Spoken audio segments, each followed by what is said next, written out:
देखिए consistency concept हमसे क्या कहता है। अगर हम इसकी लिटरल मीनिंग देखेंगे कंसिस्टेंसी क्या होता है, सिंपली हम कंसिस्टेंसी किसको कहते हैं।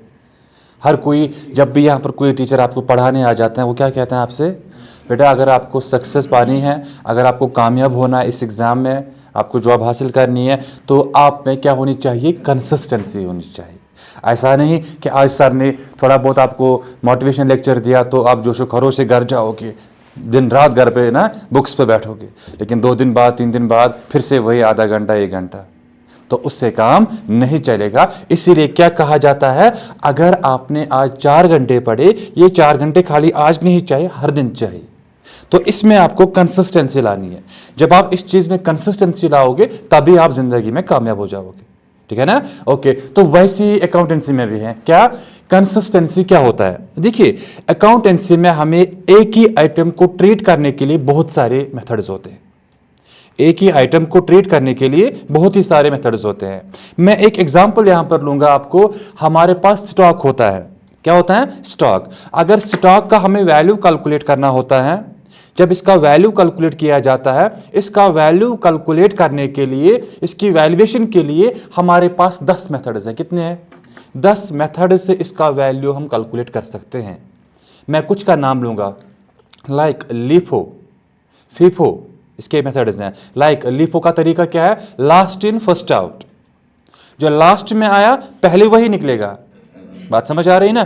तो जो लास्ट, जब आपको कल को प्रोडक्ट यहां पर फुल ये पड़ा हुआ है माल यहां पे, ठीक है ना, तो जो पहले आया होगा वो उस कोने में होगा, तो माल आता रहेगा, जो लास्ट में होगा उसकी जगह कहां पर होगी, यहां पर।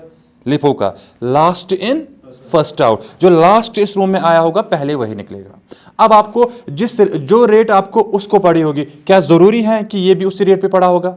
रेट में फ्लक्चुएशंस आती रहती है ना। तो अब आपको जब ये माल बेचना है, आपको इसका वैल्यू कैलकुलेट करना है।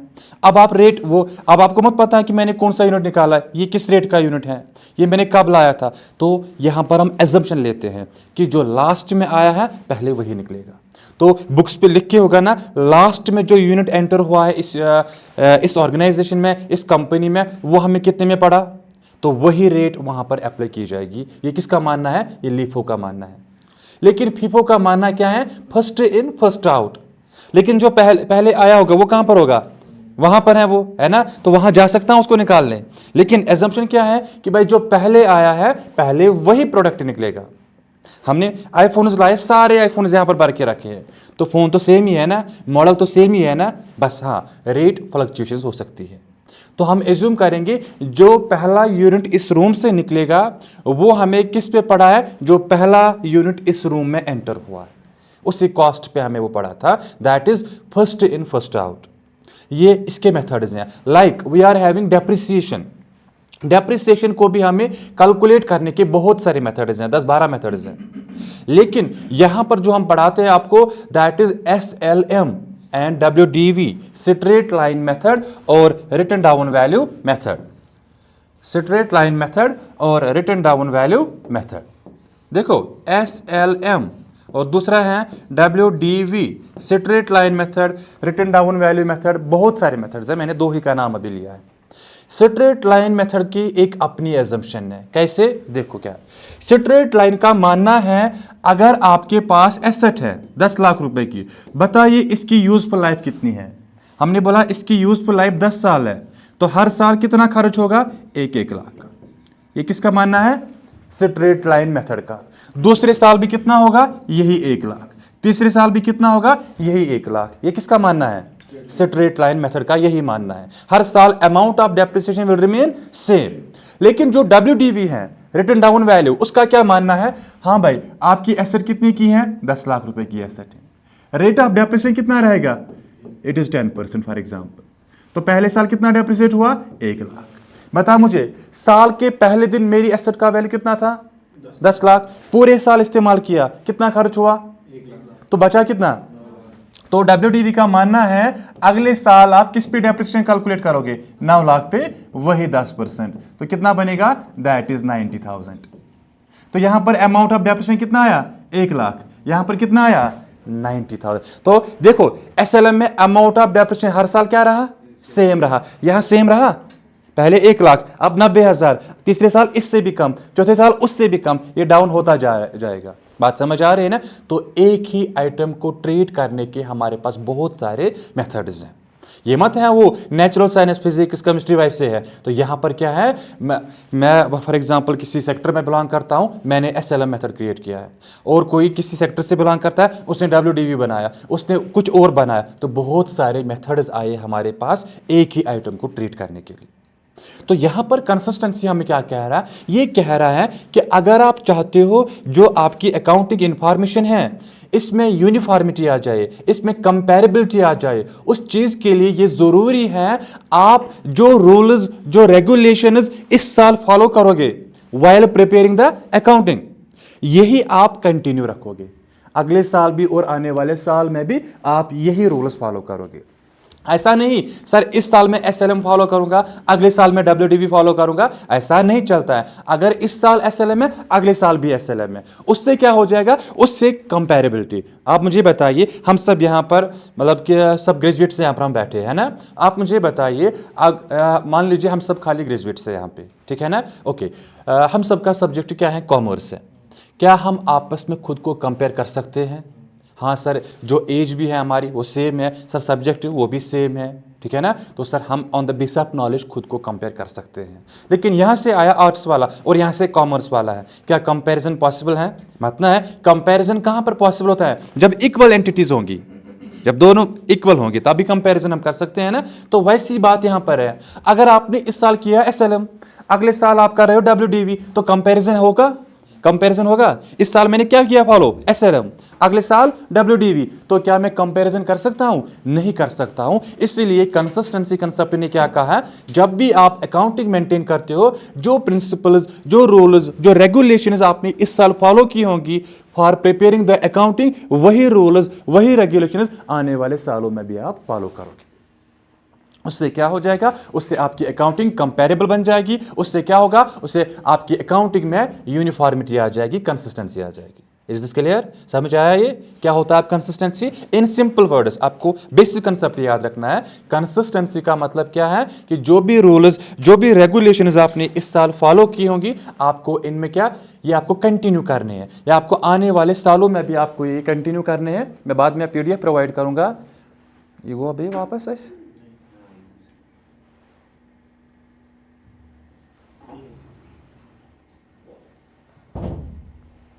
वरना क्या वो पीछे चला गया। खैर, तो कंसिस्टेंसी समझ आया आप?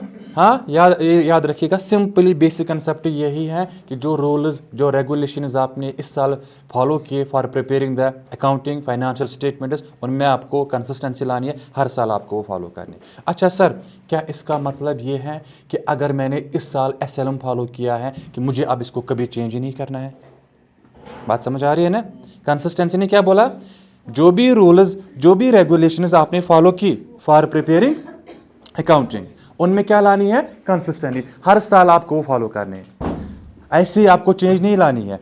तो सर क्या आपके कहने का मतलब यह है कि once we opted SLM, once we opted WDV, उसमें हमें कभी चेंज नहीं लानी है, उसको हमें कभी चेंज नहीं करना? नहीं, ऐसी बात नहीं है।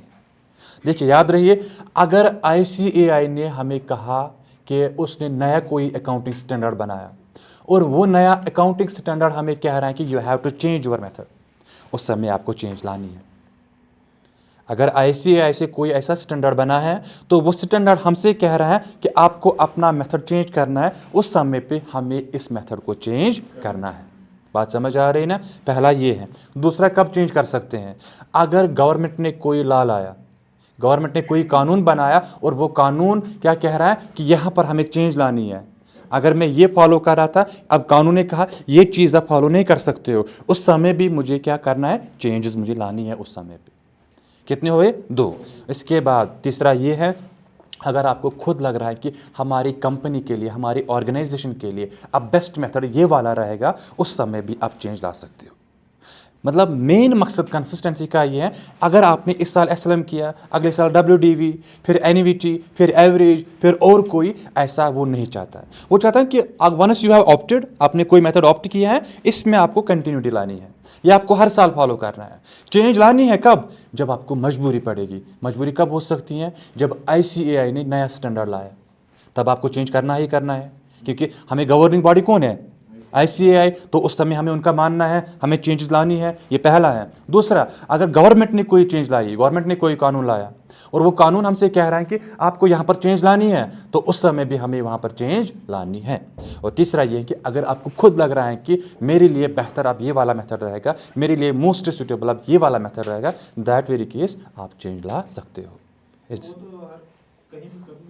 हाँ, कभी भी कर सकता है। देखो क्या है, मतलब कि आपको साथ ही साथ नहीं करना है। फॉर एग्जांपल आज आपने लाया SLM, स्ट्रेट लाइन मेथड आपने ऑप्ट किया आज, तो ऐसा नहीं कि आप दूसरे साल कहोगे WDV। हाँ, 4 साल 5 साल 10 साल बाद आपको लगा कि नहीं इस एसेट के लिए बेहतर रहेगा आप WDV, बात समझ आ रही है ना, तो उस समय क्या होगा, उस समय आप चेंज ला सकते हो, ठीक है ना। Okay, so this was consistency concept. पहला क्या था, गोइंग कंसर्न, जो हमने कल देखा। आज क्या देखा, consistency. And the next one is accrual concept.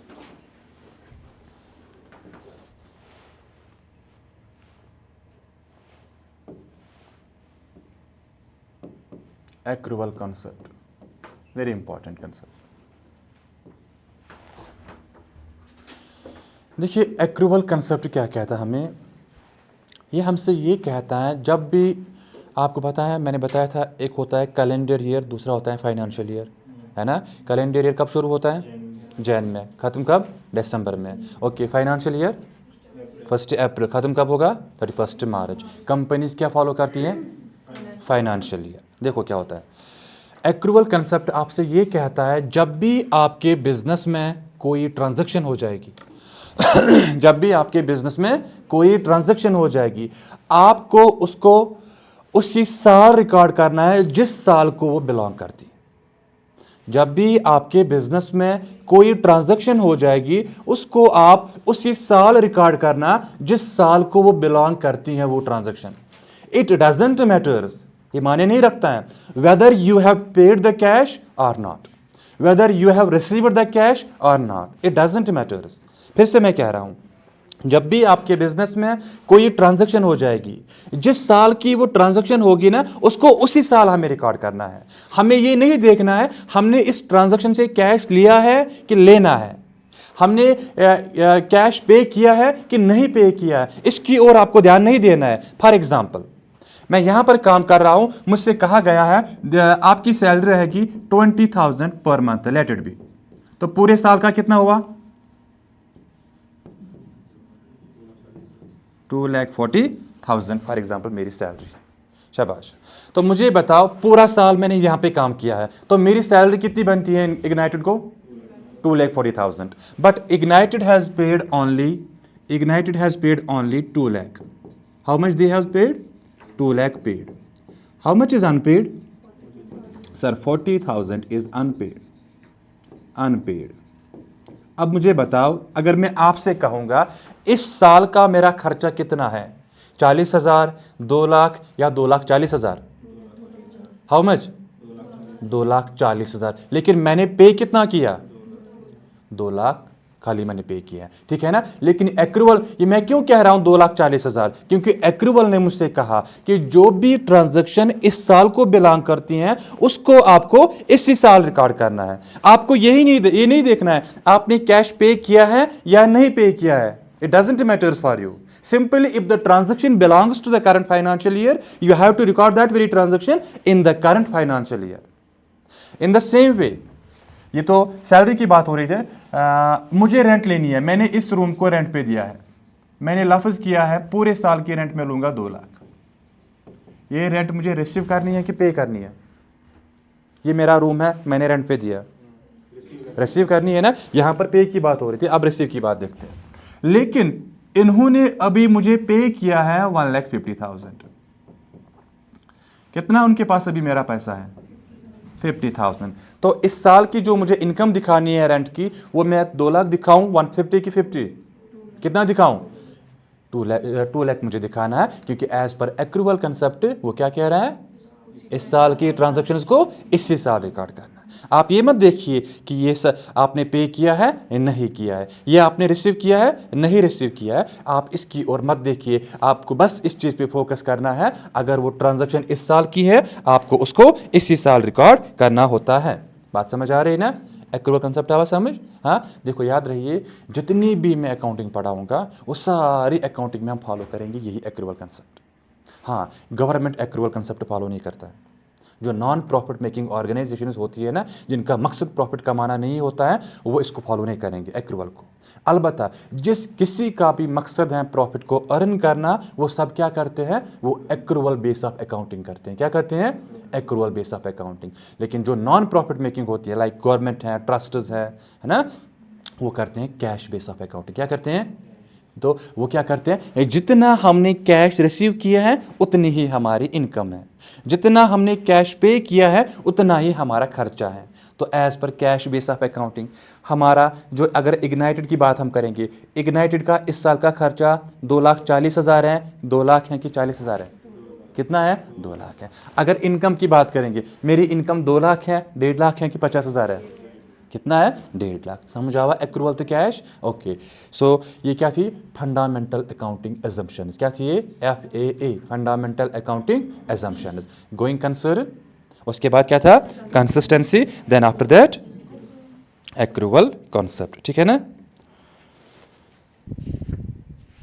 Okay, अब हम बाकी कंसेप्ट पढ़ते हैं। सबसे पहला कंसेप्ट जो उसमें आ जाएगा, that is business entity concept. business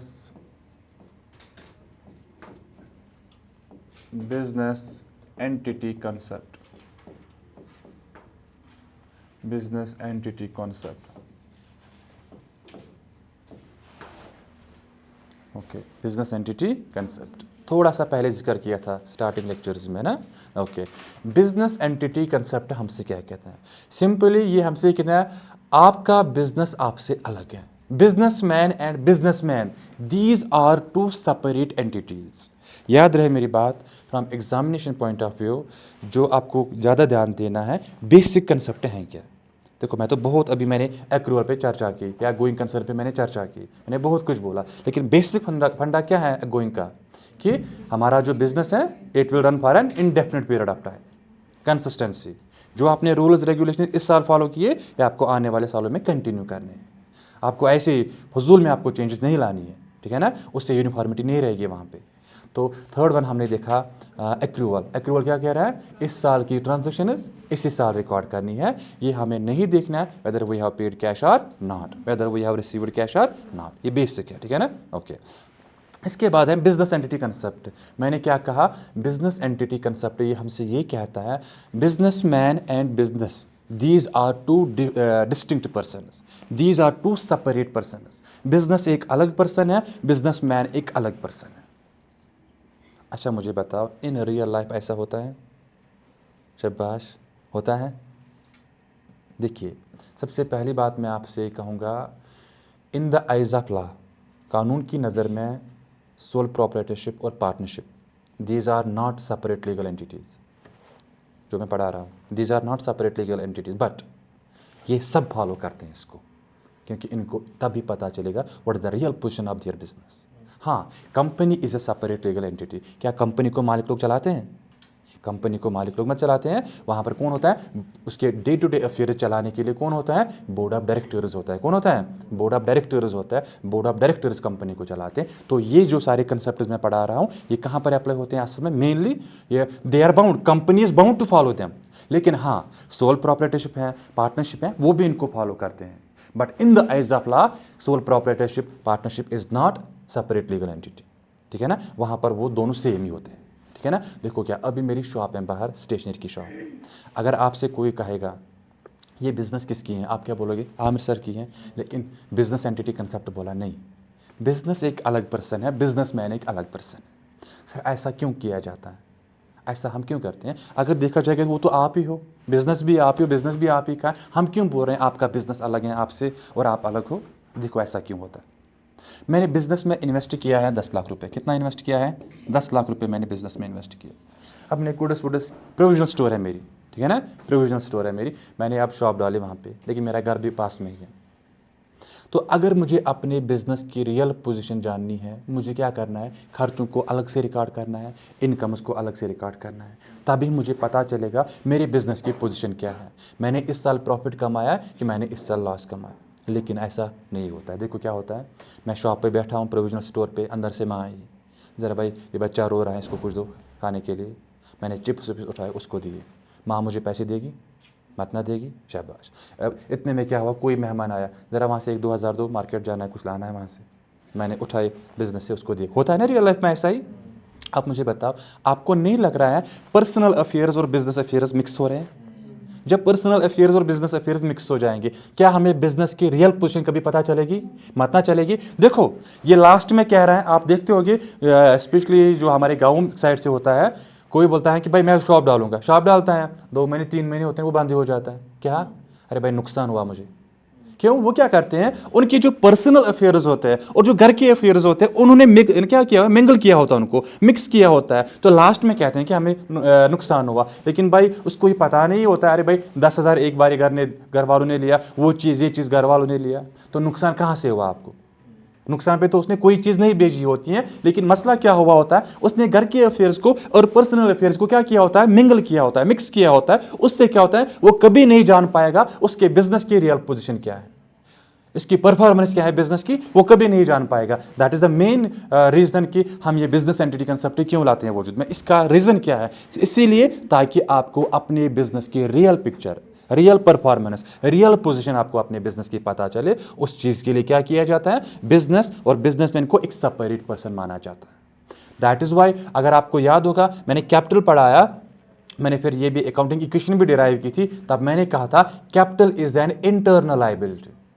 अगर कैपिटल, देखो कल को क्वेश्चन आ जाएगा एग्जाम में, हम कहते हैं कि कैपिटल लायबिलिटी है बिजनेस के लिए, कहते हैं ना हम, लेकिन that is an internal liability. That अब कोई पूछेगा कैसे इंटरनल लायबिलिटी, मेरा बिजनेस है, मैंने बिजनेस को पैसे दिए, तो लायबिलिटी कैसे हुई? That is because of this concept, business entity concept. तो बिजनेस एंटिटी कंसेप्ट की वजह से कैपिटल क्या बनता है, लायबिलिटी बन जाती है बिजनेस के लिए। क्यों? क्योंकि बिजनेस एंटिटी कंसेप्ट ने कहा बिजनेस अलग, बिजनेसमैन अलग, मैंने बिजनेस में पैसा लगाया। बिजनेस एंटिटी कंसेप्ट बोल रहा है जिस तरह से आप लोन लेते हो बैंक से, वो बैंक का क्या है आप पे, कर्जा, वैसे ही आपने बिजनेस को पैसा दिया, ये भी बिजनेस को कर्जा है। बात समझ आ रही है ना? हाँ, आप बैंक से लोन लेते हो, बैंक को रिटर्न क्या देते हैं हम, इंटरेस्ट। आपने बैंक में, बिजनेस में जो पैसा इन्वेस्ट किया है, बदले में बिजनेस मुझे क्या देगा, प्रॉफिट देगा। मुझे क्या देगा, कल को प्रॉफिट होगा, वो प्रॉफिट किसको मिलेगा, वो तो मुझे ही मिलेगा ना, सोल प्रोपराइटर होना मैं, तो वो प्रॉफिट मुझे ही मिलेगा। सो ये है business entity concept. When I was समझ कैपिटल क्या है, लायबिलिटी। कैपिटल किस लिए लायबिलिटी है, because of what, because of business entity concept. ठीक है ना? बिजनेस एंटिटी कंसेप्ट क्या है मेनली, अब simply business and businessman, these are two separate entities, ये टू सेपरेट पर्सन है। हाँ, क्या इसके पीछे क्या रीजन है, ऐसा क्यों मान के चलना होता है? क्योंकि वरना हमारे पर्सनल अफेयर्स और जो हमारे बिजनेस अफेयर्स होते हैं वो मिक्सअप हो जाते हैं। कभी हमें फिर बिजनेस की पोजीशन पता नहीं चलती है, कभी हमें बिजनेस की परफॉर्मेंस फिर पता नहीं चलती है। इसीलिए हमें क्या करना पड़ता है, हमें इनको अलग अलग करना पड़ता है। That is the business entity concept. ठीक है, समझ आए? Okay, next one is money measurement concept. Money measurement concept.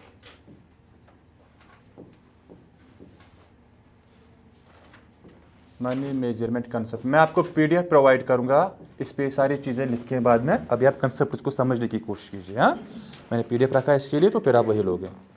Money measurement concept क्या होता है? शाबाश, थोड़ा सा मैंने जब फाइनेंशियल नॉन फाइनेंशियल पढ़ाया था तब थोड़ा जिक्र किया था, ज़रा कोई बताइए। ओके, आपके बिजनेस में जितनी भी ट्रांजैक्शंस होती है उन सब को हमें मेजर करना होता है इन टर्म्स ऑफ मनी। हाँ, जितनी भी ट्रांजैक्शंस हमारे बिजनेस में हो जाएगी उन सब को हम रिकॉर्ड करते हैं इन terms of money. Those transactions which can not be measured in terms of can not be recorded in the books of accounts. So money measurement concept basically इतना ही है, जब भी आपके बिजनेस में कोई भी ट्रांजैक्शन हो जाएगी, आप उस ट्रांजैक्शन को अपने बुक्स ऑफ अकाउंट्स में तभी रिकॉर्ड कर सकते हो when you can measure that in terms of money. अगर आप उसको मेजर कर सकते हो इन टर्म्स ऑफ मनी। अगर आप उस ट्रांजैक्शन को मेजर नहीं कर सकते हो इन टर्म्स ऑफ मनी, तो उस ट्रांजैक्शन को आप अपने बुक्स ऑफ अकाउंट्स में रिकॉर्ड नहीं कर सकते हो। तो यह है मनी मेजरमेंट कॉन्सेप्ट। समझ आया? शाबाश। अगर कितने भी कंसेप्ट ना वो इंपॉर्टेंट क्यों ना हो, बाकी चीज़ें लाइक कोई ऑनेस्ट एम्प्लॉई है, कोई डेडिकेटेड एम्प्लॉई है, किसी के पास कोई खास हुनर है, कोई खास स्किल है, आप उसको मेजर कर सकते हो? मत ना कर सकते, otherwise that is very very much important for us, लेकिन still we can not measure that in terms of money, so that will not be recorded in the books of accounts, ठीक है ना? Okay, the next one is accounting period concept.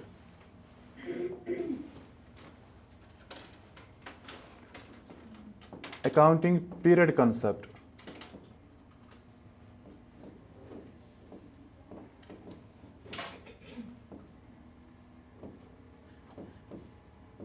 Accounting period concept. आप मुझे बताइए, going concern ने हमें क्या कहा था? Business will run for a very longer period of time. हमने आज बिजनेस स्टार्ट किए, चलो लॉन्गर रन है 50 साल. क्या 50 साल हम वेट करेंगे, उसके बाद देखेंगे हमने प्रॉफिट कमाया कि लॉस कमाया? इसलिए हम क्या करते हैं, जो बिज़नेस की लाइफ है ना, उसको डिवाइड किया जाता है स्मॉल पार्ट्स में, स्मॉल पोर्शंस में. जो बिज़नेस की लाइफ होती है that is divided into small parts. For example, ये मेरी बिज़नेस की लाइफ है, दिस इज़ 50 ईयर्स. तो अगर मैं 50 साल वेट करूँगा, भाई मेरे बिज़नेस में फ़ायदा होगा नुकसान होगा, 50 साल बाद चेक करूँगा. फ़ायदा क्या? अगर मुझे मतलब कि मुझे आप बताइए, हम पढ़ते हैं, अगर हमें कहा जाएगा सारे क्लासेस का रिजल्ट एक साथ कहा जाएगा at the time of graduation, जब आपका फाइनल ईयर होगा. अब अगर कोई बच्चा फेल निकला होगा 10th में, उसको क्या करेगा वो 10th में ना फाइनल ईयर में रिजल्ट कहना? क्योंकि अगर 10th में वो फेल निकला है, वो देखिएगा मुझे कहाँ पर लूप होल्स है, मुझे कहाँ पर कमज़ोरी है, तो वहाँ पर उसको रिकवर करने की कोशिश करेगा. लेकिन वो ऐसे ही चलता जाएगा. लेकिन अगर उसको 10th में कमज़ोरी रही है, उसको मत पता चला वो कि उसको 10th में कोई वीकनेस थी, वो वीकनेस कहाँ पर रहेगी?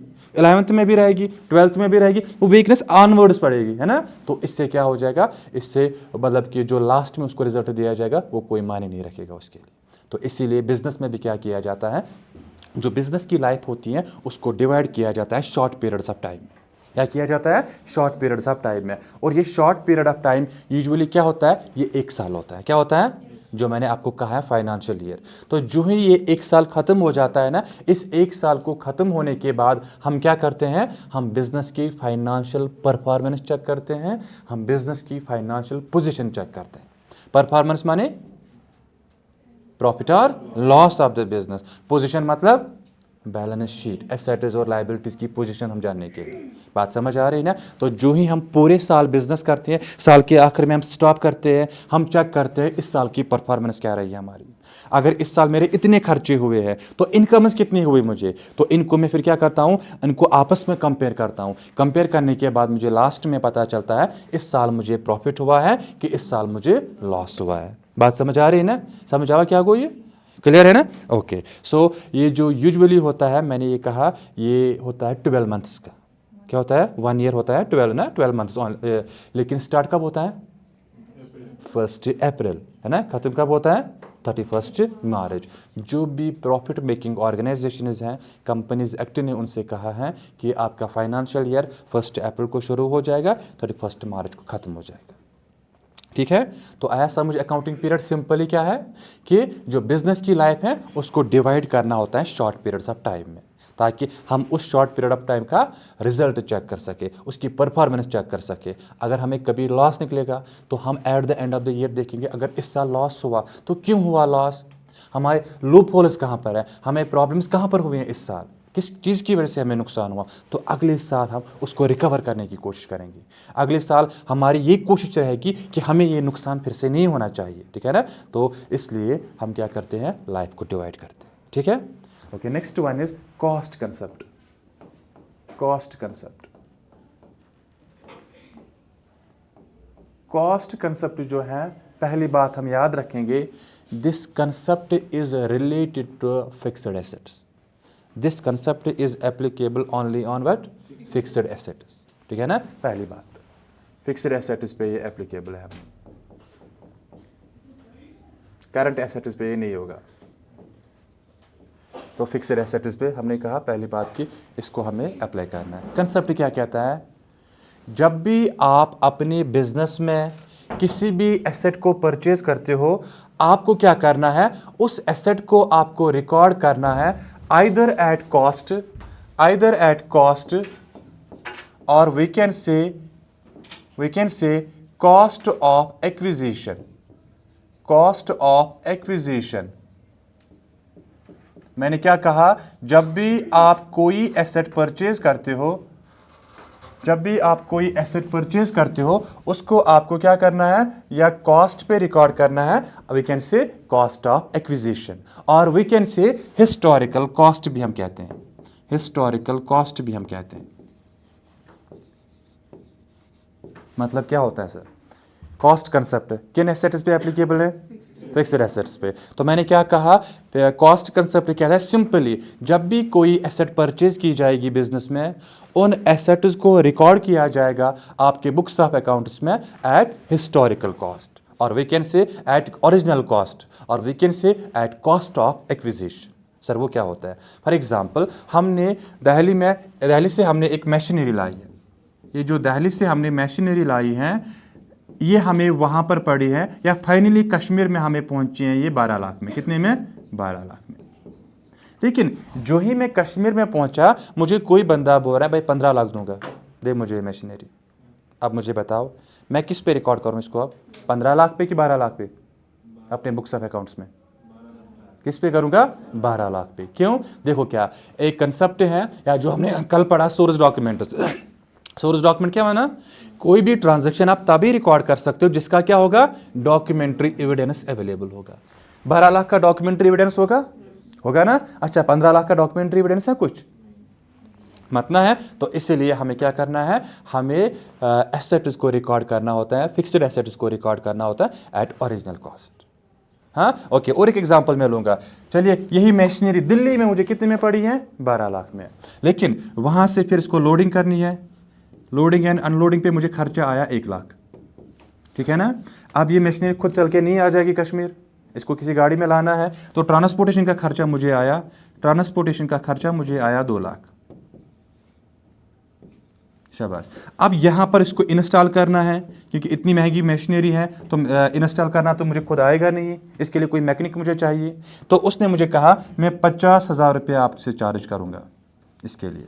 तो बता मुझे कितने में ये मशीनरी हमें यहाँ ना तैयार पहुँची यूज़ के लिए। अब हाउ मच, 12, 13, 14, 15 लाख 50,000। देखिए ये जो है ना, याद रहे, खरीदने से लेकर इंस्टॉल करने तक, खरीदने से लेकर इंस्टॉल करने तक जितने भी खर्चे आपके फिक्स्ड एसेट्स में होते हैं वो उनके कॉस्ट में ऐड करने होते हैं। उसको बोलते हैं कैपिटलाइज करना। क्या बोलते हैं, कैपिटलाइज करना। एसेट को खरीदने से लेकर इंस्टॉल करने तक जितने भी खर्चे आपको लगते हैं वो उसके कॉस्ट में ऐड किए जाते हैं। तो ये जो 15,50,000 हमें यहाँ पर आया, this is what we called cost of acquisition. क्या बोलते हैं, कॉस्ट ऑफ एक्विजिशन हम इसको बोलते हैं। तो अब मैं रिकॉर्ड 12 लाख करूं कि 15,50,000 करूं, 15,50,000 करूं, ठीक है ना, क्योंकि इसका भी सबूत है मेरे पास, इसका सबूत होगा, इन सब का सबूत होगा मेरे पास। तो that is 15,50,000 will be our original cost. देखो आप क्या होता है, इसको हम हिस्टोरिकल कॉस्ट क्यों कहते हैं। जब आपने पहले साल दिखाया मेरे पास इतनी एसेट हैं, तो इस्तेमाल करने से इसका वैल्यू क्या हो जाएगा, कम होगा। तो अगले साल जब हम देखेंगे, पहले साल मेरी ये जो एसेट है ना, ये 50,000 कम हुई है। कितनी कम हुई है, 50,000। जो मेरा बैलेंस शीट में तरीका है दिखाने का वो ये है, पहले साल ऐसे दिखाऊंगा, मशीनरी 15,50,000 हो गया, पहला साल खत्म। अब दूसरे साल जब इस्तेमाल करूंगा इसको, तो इस्तेमाल करने से वैल्यू क्या हो जाएगा, कम हो जाएगा। तो दूसरे साल में ऐसा करूंगा इसको, यहाँ पे नेक्स्ट बैलेंस शीट में लेस डेप्रिसिएशन, फॉर एग्जांपल 50,000, तो यहाँ पर वैल्यू कितना आया, 15 लाख। सो ये जो है ना, मैंने कल भी बताया आपको शायद, cost minus depreciation is equal to book value है। तो अभी अगर आपसे कहा जाएगा आपकी एसेट का बुक वैल्यू क्या है, आपकी मशीनरी का बुक वैल्यू क्या है, तो वो क्या है, 15 लाख। कितना है, 15 लाख। समझ आया कॉस्ट कंसेप्ट। अब कॉस्ट कंसेप्ट किन पे एप्लीकेबल है, फिक्स्ड एसेट्स पे। हाँ, ये क्या कह रहा है, सिंपली जब भी कोई एसेट आप परचेज करते हो उसको रिकॉर्ड किस पे करना होता है, कॉस्ट पे, ओरिजिनल कॉस्ट पे, ठीक है ना। सिंपली इतना ही कंसेप्ट है।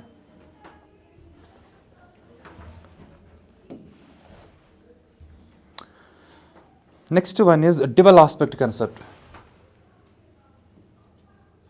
डुअल एस्पेक्ट कंसेप्ट,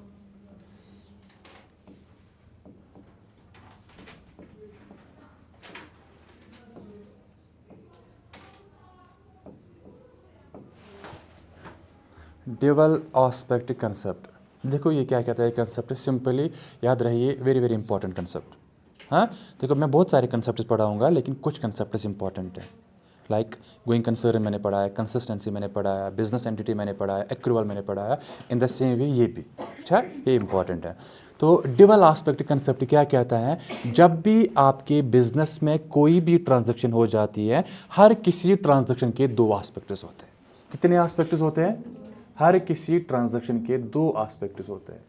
आपके सिलेबस में इसने एक टॉपिक रखा है डबल एंट्री सिस्टम, तो वो जो हमारा डबल एंट्री सिस्टम है ना, वो इसी कंसेप्ट से निकला है। कल को क्वेश्चन आ जाएगा डबल एंट्री सिस्टम किस कंसेप्ट से निकला है, तो वो क्या है? Dual aspect concept.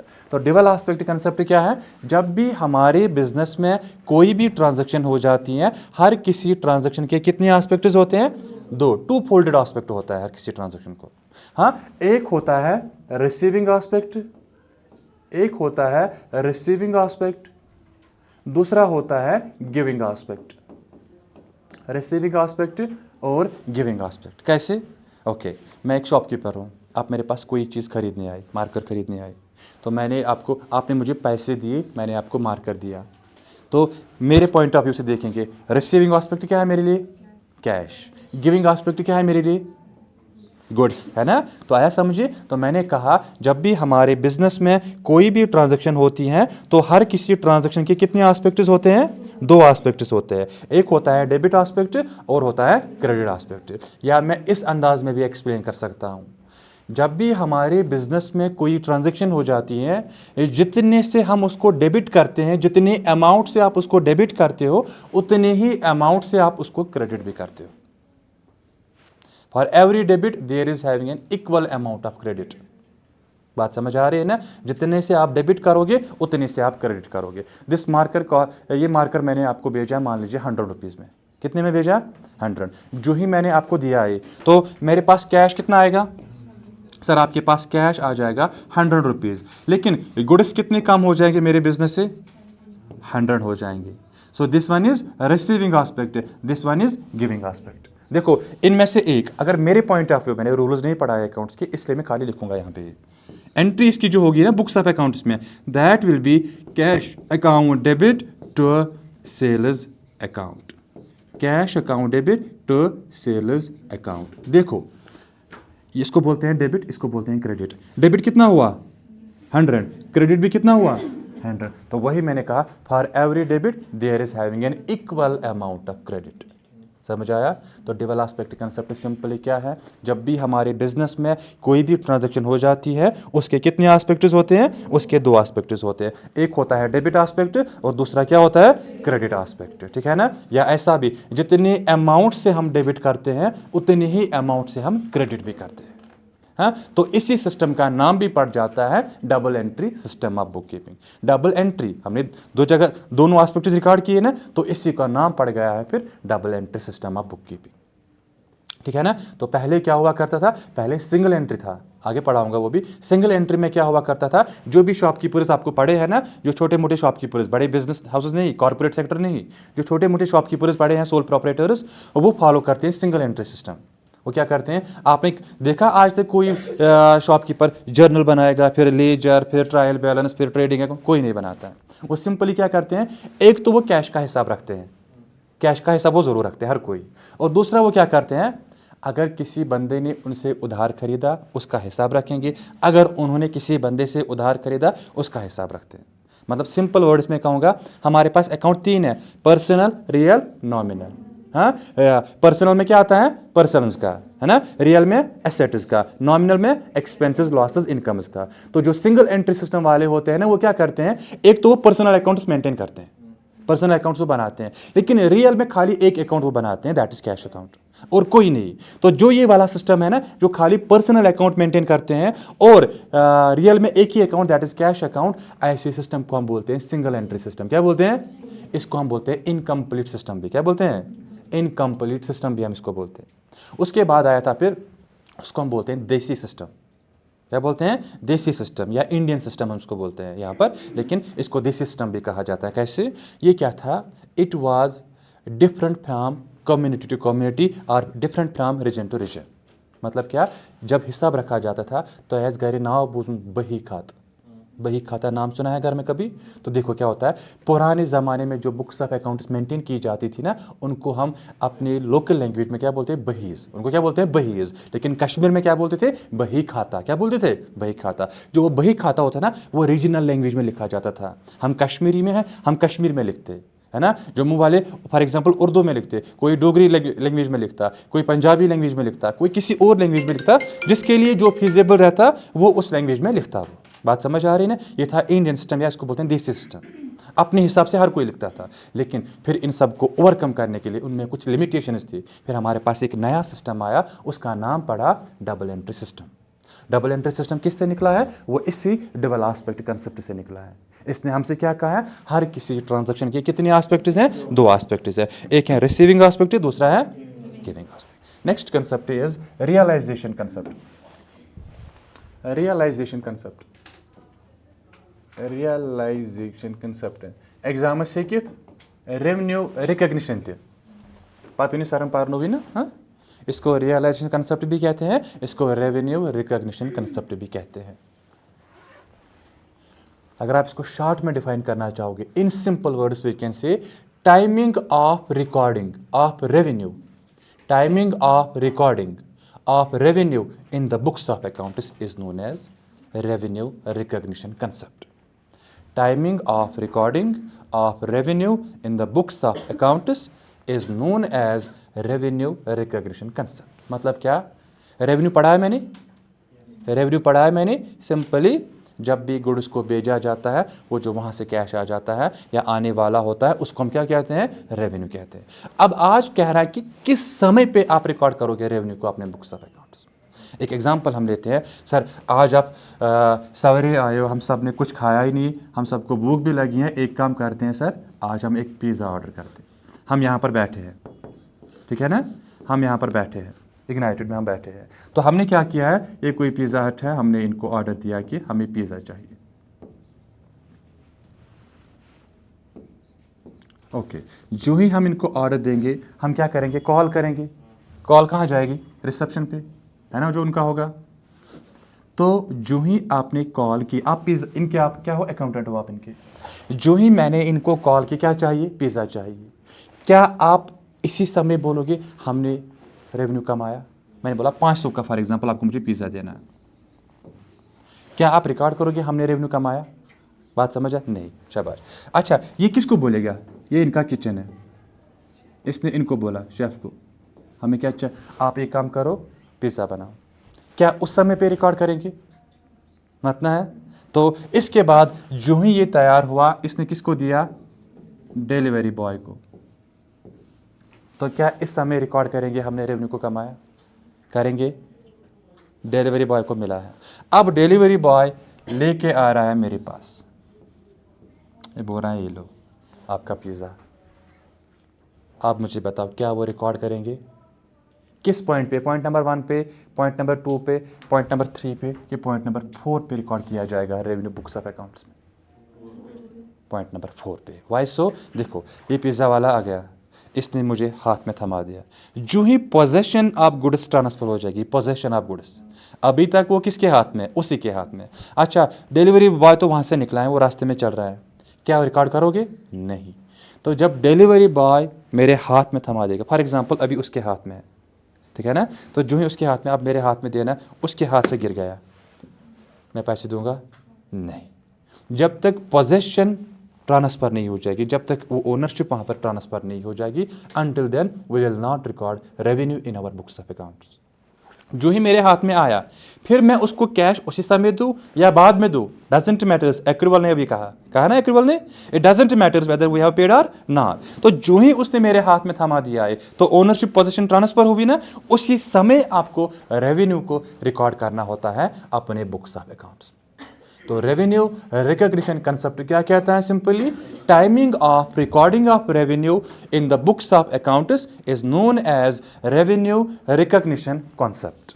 ठीक है ना, ये कब होता है, जब ओनरशिप या जब पोजेशन ट्रांसफर हो जाती है। ठीक है, okay. Next one is matching concept. Matching concept.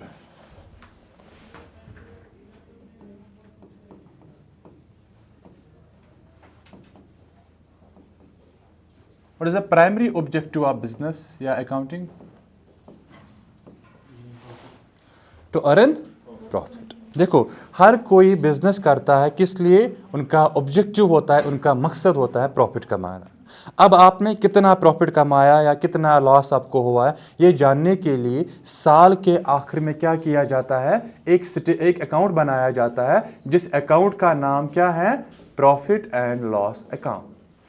तो प्रॉफिट एंड लॉस अकाउंट में क्या किया जाता है? जितने भी एक्सपेंसेस आपको पूरे साल हुए होंगी, उनको एक साइड से रिकॉर्ड किया जाता है, और जितनी भी इनकम्स आपके बिजनेस को हुई होंगी, उन सारी इनकम्स को एक साइड से रिकॉर्ड किया जाता है। तो मैचिंग कंसेप्ट क्या कहता है? अगर आपको अपने बिजनेस की रियल पिक्चर जाननी है, इसकी परफॉर्मेंस आपको जाननी है, उस चीज़ के लिए आप क्या करोगे? आप इस साल के एक्सपेंसेस को और आप इस साल के इनकम्स को कंपेयर करोगे, मैच करोगे। क्या करोगे? उनको कंपेयर करना है आपस में, उनको मैच करना है आपस में। जब आप उनको कंपेयर करोगे, जब आप उनको मैच करोगे, अगर उस कंपैरिजन की वजह से आपकी इनकम्स हमें ज़्यादा निकली हैं और आपके एक्सपेंसेस हमें कम निकले हैं, तो निकल के क्या आ जाएगा? क्या आ जाएगा? प्रॉफिट निकल के आ जाएगा।